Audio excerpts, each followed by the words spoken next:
سلام احترامات به دوستایی که در چنل ما حضور دارن. امیدوار هستیم که جور و صحتمند باشن. بسیاری که ماشینشان صدا داره، صدای ماشینشان بلند است. وقتی که داخل موتور میشینن صدای غرغر میته ماشین، مثل ماشین کونا غاری. یعنی که میبینین این واتر پمپ است، سرکرشن میگیم ما. واتر پمپ است، این وظیفه است که اول انتقال میته، اول گردش میاره. اینجا چپلی داره، اینجا پکه داره. یعنی تابتی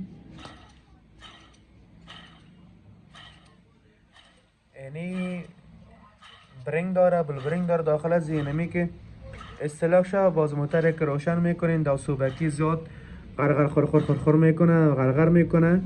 یعنی زیادتر موترهای مدل بلند 2000 2006 و 2007 2013 و موتر بلند زیادتر امیر خراب میکنه. باز هم تو صدای ماشینی خراب میکنه، غرغر میکنه. باز اگه اینمی دیگه فارات داره این سرکرشن است.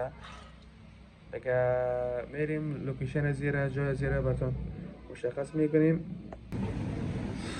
اینه دوستی عزیز،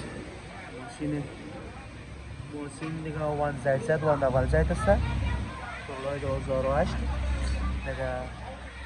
یعنی این لوکیشن واتر پمپ است دیگه. موتورهای 2006 دیگه، 2000 کورولای 2006 کورولای 2003 تا بالا موقعیت واتر پمپ از همین باشه.